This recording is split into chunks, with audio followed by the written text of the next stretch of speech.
na lang po kung ang trabaho pang ilang buwan lamang at wala pong kasiguruhan.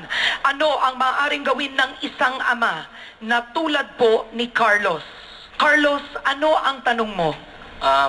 Sa mga tumatakbong presidente po ngayon 2016, paano nyo po matatanggal sa Pilipinas ang contractualization? The moment I assume the presidency, contractualization will stop. They have to stop it. Kasi ganito yan eh. We spend so much money of government and people, mga bata, studying sa TESDA. Then they apply and they are accepted as electrician, carpenter. Ang problema ho, after 6 months, because ang mga kompanya ayaw magbayad ng mga bonuses and even the 13 months pay. Kasi pagdating ng 1 year niyan, they have to be paid yung mga bonus lahat na. So to do away with it, tatanggalin nila before 6 months. That has to stop. Kasi sayang at ang mga workers natin cannot acquire the skills that they learned from TESDA because electrician, maya-maya paalisin siya, maghanap siya ng iba carpenter. And even when you grow abroad, it says 3 years experience.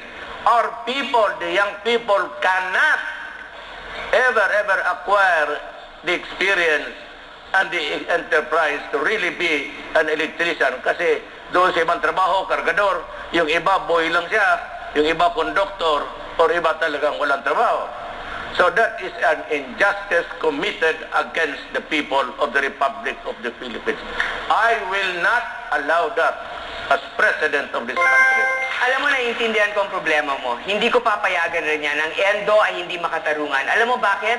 Sapagkat hindi mo napaplano ang iyong kinabukasan kung alam mong bukas hindi ka nakakasigurado kung may trabaho ka pa. Kaya naiintindihan ko yon. Pangalawa, ang mga tao ay hindi makina. Hindi sila basta-basta pinagtatrabaho tapos itatapon na lang kung hindi kailangan. Kailangan natin implementahin ang batas na bawal talagang contractualization. Pero, itong masasabi ko, meron isa nagtatrabaho sa isang factory. Sabi niya, "Ma'am, bakit ganon? Yung dilata na aming pinaprocess, ang expiration ay 5 taon. Samantalang, ang aking trabaho hanggang 5 buwan ba? Mas mahalaga pa ba yung produkto namin kesa sa aming mga tao? Hindi makatarungan yan sa ating bansa. At bilang isang nanay na gumagawa ng budget para sa pamilya, ang hirap naman isipin na parang pagkatapos ng 5 buwan, walang trabaho yung asawa ko. Kaya kakampi mo ako dito, hindi ko papayagan ng ENDO dahil kailangan maging produktibo ang ating mga empleyado at magiging produktibo lamang sila kung alam nilang may malasakit ang kumpanya sa kanila at ang gobyerno ay pinoprotektahan sila." Ang tanong ay paano natin tatapusin ang ENDO. Makakaasa ka sa loob ng 3 buwan matapos ang pagkaupo ko bilang Pangulo, matatapos ang ENDO. Bakit? Kinakailangan ng batas. Ang loophole ay nasa batas. Ang ating DOLE ay may mga memorandum circular na, may mga kautusan na ang DOLE. Pero ito hindi napapatupad dahil kulang, may butas sa batas. Kailangan batas ito. Kaya maghahain tayo sa Kongreso, seserhan natin itong mga loopholes na ito para magkaroon nga ng saysay itong mga kautusan ito. Pero mas mahalaga pa dyan, madali tapusin ang ENDO, isa sa batas lang natin yan. Mas importante, paano tayo lilikha ng mas maraming trabaho, dekalidad at permanenteng trabaho dito sa ating bansa. Trabaho sa manufacturing, trabaho sa mga call centers, trabaho sa mga pagawaan. Itong ating plano, pababain natin ang singil ng kuryente dahil dadami ang supply, mas dadami ang mga pabrika na papasok dito. Dadagdagan natin ang insentiba sa mga eco-zones para dumami ang eco-zones, mas maraming mga pabrika na maglo-locate dito. At dadamihan din natin ang mga infrastruktura dito sa mga transport modes na ito para mas madali makapasok labas yung mga produkto ng mga pabrika dito. Yan ang mga permanenteng trabaho na malilikha sa administrasyon ni Mar Rojas. Alam mo kaibigan, bago ako napunta sa gobyerno, nag-abogado ako sa mga manggagawa. Hindi lang maliwanag sa akin yung problema mo kasi meron sinasabing job only. Job only, bawal yun sa simula't-simula. Ngayon, kung ang mangyayari ko sa'yo, engineer ka, kung ikaw ay kinuha as an engineer at yung trabaho mo yun ay kasama dun sa korporasyon na pinasukan mo, bawal yung ginawa sa iyo. Kasi hindi ka na dapat tanggalin pagdating na 5 buwan.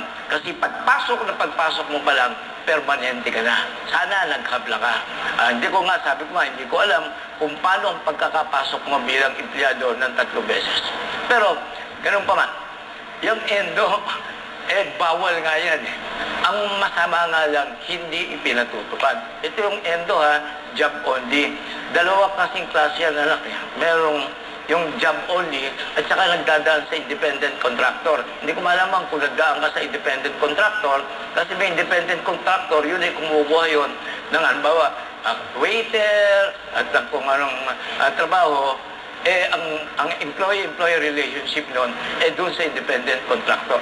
Pero sa lahat ng pagkakataon, ang manggagawa dapat protektado na matanggap lahat ng biyayang sinasaad ng ating batas. Ang pagunang tanong ay, paano mo ako bibigyan ng trabaho at mga kamukha ko? Ang pagsasagot ganito. Una, maggagawa tayo ng maraming infrastructure, roads, bridges, seaports, airports, urban transit systems. Pag binuksan natin yung mga proyekto na yon, milyon na trabaho mabubukas. Pangalawa, sa manufacturing, tulungan ng gobyerno ang mga may-ari ng mga pabrika para mag-unlad sila at bukas ng mga bakante para sa mga aplikante. Pangatlo, sa agrikultura, I've already said this before, but I repeat, government must pay attention to, number 1, infrastructure, farm-to-market roads, irrigation, water impounding facilities, post-harvest facilities, and so on. Kung gumawa ka ng trabaho, lalapit ang tao sa iyo. Hindi na sa kamukha ngayon, milyon-milyon ng ating graduates, wala silang pupuntahan kasi wala namang binubuksan ng mga pinto ang ating gobyerno. Kaya gano'n ang dapat natin gawin para ang mga milyon na graduates ma-absorb kagad. 30 seconds for our second round. Mayor Duterte, sabi niyo, you will stop it. Yes, I said immediately. What I will do is will call the Speaker and the Senate President after their elections and everybody, may constitution na doon, internal. Then I will call all, mostly the majority, mga liberal congressman. You pass this bill immediately. Senate, sabihin ko, I need it. First week of my administration. Ganun lang. Gawin ninyo. That is President ordering everybody. Senator Grace Poe. Alam mo, bigyan natin ng insentibo ang mga may-ari ng negosyo. Natatakot sila kasi pag mawala ng endo, baka bumaba ang kanilang kita. Etong sasabihin ko, mapasa natin na mawala na ang contractualization, sisiguraduhin ko na bababa ang corporate income tax para at least may kikitain kayo. Importante, bigyan din natin ng suporta ang magtatayo ng negosyo sa ating bansa. Pero ang prioridad natin, ang pinakamahihirap nating kababayan. So bawian lang. Alagaan nyo sila, hindi kayo namin ipitin. Pero kaya niyo bang lahat na banggain ang mga malalaking department store, malalaking mall? 30 seconds, Secretary Rojas. Alam mo, Karen, sa kasaysayan ko, binangga ko mga malalaking interest. Pharmaceutical industry, cheaper medicine law. Banking industry at insurance industry, yung pre-need law natin. So sa aking karanasan, binabangga ko ang mga malalaking interest kung ito ay para sa kapakanan ng ordinaryong Pilipino. Wala akong problema ko. Vice President Binay. Alam mo, Brad, habang ikaw ay walang trabaho, magagamit mo naman yung savings mo. Kasi ako hindi ko lang bababaan, tatanggalin ko ang income tax. Kumbaga, ang sweldo mo 10,000 o at kahit na paano, wala ka nang babayarang income tax. Yun ang magagamit mo habang ikaw ay naghahanap ng panibagong trabaho. Senator William Santiago, Secretary Mar. To put on record what I forgot to say earlier, that I am vehemently against contractualization. Not only is it illegal, but possibly unconstitutional. It violates the security of tenure of an employee and places him under power of an employer who needs only to threaten to replace him with a union member. I am also in favor of lowering both the income and the corporate taxes. Alright, nagtaas ng kamay si Secretary Rojas. Alam mo, Karen, hindi ko mating na pinag-uusapan ang pagbaba ng buwis. Wala namang buwis na binabayad na si Carlo eh. Dahil minimum wage earner siya. At wala siyang buwis na binabayad dahil sa batas na itinabatas ko nung pinadala ninyo ako sa Senado. Up to 100,000 pesos of exemptions ang tax-free. The first 100,000 pesos of income ay tax-free dahil dun sa batas na itinabatas natin. Ang aking mga katunggali, nagpaplano pa lang, pinapangako pa lang, tayo nagawa na natin. Sino po sa inyong nais mag-react kahit kung sino bukas?